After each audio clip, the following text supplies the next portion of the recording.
Hey, good morning, everybody. Shouts out to you guys for being so awesome, and welcome to today's video, basically covering the iPhone XS or XS, whatever you guys call it. As a matter of fact, let me ask you guys that question and put it in the comments below right now. What do you guys call this phone? Do you guys call it the XS or the XS? We'd love to know. The only reason why is because when the beginning model of the chapter of this iPhone, which basically is the iPhone 10, um, that's what the X represented, Roman numeral 10. So, when the 10S model came out, a lot of people were referring it to the XS, and I always wanted to know what do you guys call it? How do you guys reference this phone? Because the S series has been around for a while with previous iPhones. But anyways, I digress from that. That's for like a whole different ball game. But how is the 10S doing in 2024, and should you get one? Here's the thing when, someone like me who, follows the mobile tech industry, loves talking about smartphones and their capabilities and gets excited for them.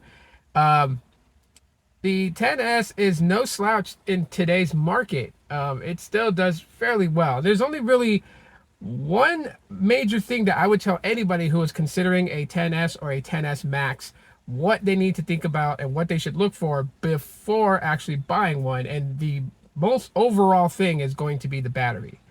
This is a much older device, right? My iPhone 12 came out in 2020, okay, and this is two models older than it.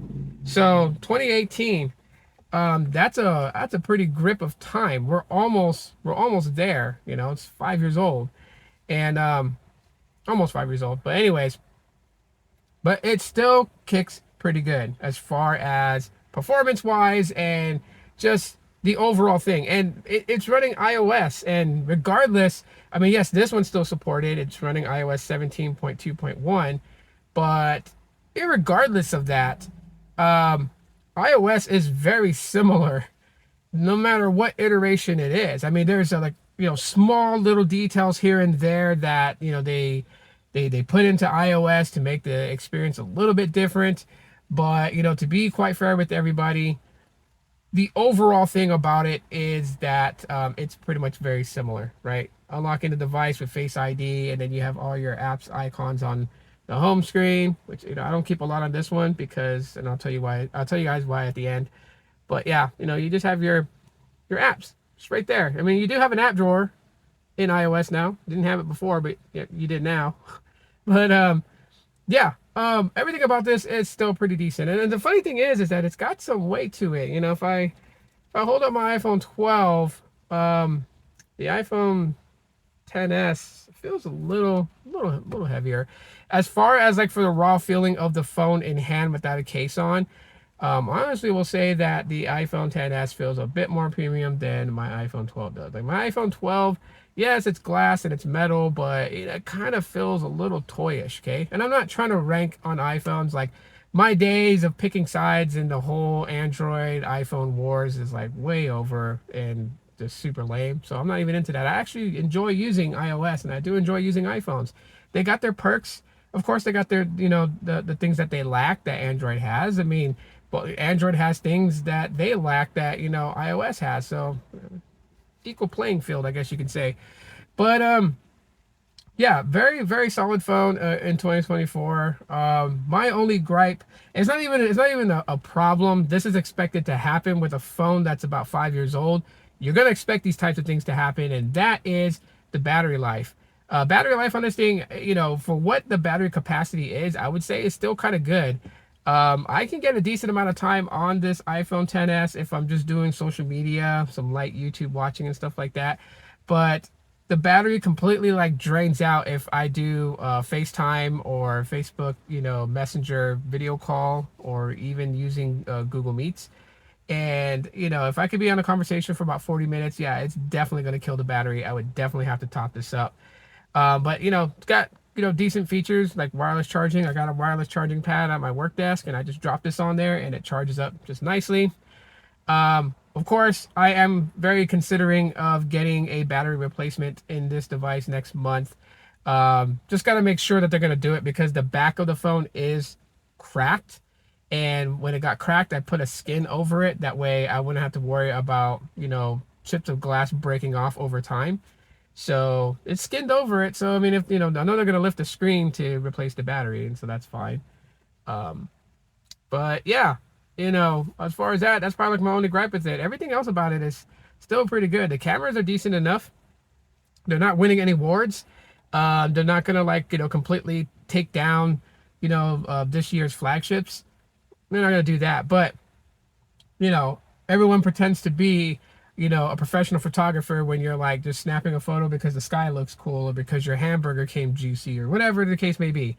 So, to be quite honest with everybody, the cameras will do. It'll suffice for what you want to do. Yep, had to drop my daughter off at school. But anyways, to kind of continue on what I'm saying, there is one other thing that I do want to kind of focus on when it comes to the iPhone XS, and that is the software support. Not in the sense that, you get like 5 years of software support, depending on how long Apple wants to support their devices, but more of like how the support is. So like with Android devices, this is one thing that I will say is a caveat of Android. With Android devices, you can have a device that's supported for a while, but one thing I have noticed is that, other than Pixels, because Pixels seem to get better with every update, but like other devices tend to start getting bug issues and stuff like that happen as they're updated to the latest version of Android. But with iOS, it just seems like that with every iteration of iOS to an older iPhone, the software update either just enhances the performance, it makes it that much better, or it keeps it at where it's like well optimized, which is something I could definitely appreciate when it comes to iOS. So, with that being said, that is probably one of the big major things of the iPhone that I have noticed over time of using them and have enjoyed about them. Yeah, so my overall finding with the iPhone XS is that it is still a great option, and especially if you can get it at a decent price. And I've been seeing these things go for about $220 or less. So in my book, if you can get it for like $150, you're golden.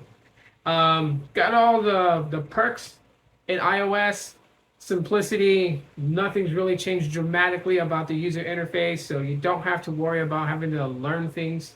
Unless you're coming from Android, then you definitely will be learning some things. The cameras are still pretty solid. The audio quality on this is still pretty decent. And if you get one with a decent battery capacity, then you're great. If not, you can get the battery swapped out and replaced and get a fresh battery put in there, which will definitely make this thing probably even a much more better experience for you, since the battery will kind of last. Me personally, wireless charging pad, charging cable, power banks, I'm okay. Plus, my car, the phone mount in it is a wireless charger too, so dock it in there while I'm driving, and it's charging as I'm driving, and it does fairly well. I am impressed. And I think one of the things that Android could take out of the playbook is that when they're doing software updates for their older devices, besides Pixels, like I said, Pixels get better over time. But if they're doing software updates, like on some Samsung devices, whether they're mid-range or whatever, or Motorola, etc., that I think they should take a page out of the playbook with iOS, and that is when you're going to do a software update, the intention of the update is to make the phone perform better, and I think that's what they need to do. That's probably one of the biggest things that I like about iOS and iPhones, me being more of a Pixel guy. Yeah, which is why I gravitate towards Pixel. That's probably one of the big reasons why, is that with Google Pixels, they get better over time with every software update, so I can appreciate that. Directly supported by Google. But anyways, that's just my thoughts, review on the iPhone XS or XS. I'll be looking at the comments to see what you guys answered in the question at the beginning of this video. Smash that like button because I would definitely appreciate that. And become a member today if you guys would like to get some exclusive content for you guys. So other than that, I will see you guys in the next one. And the new video schedule starts next week. Just to let you guys know. I'm finishing off this week, putting as much videos as I can before I switch off to my 3-a-week schedule. I'm ranting on. Bye.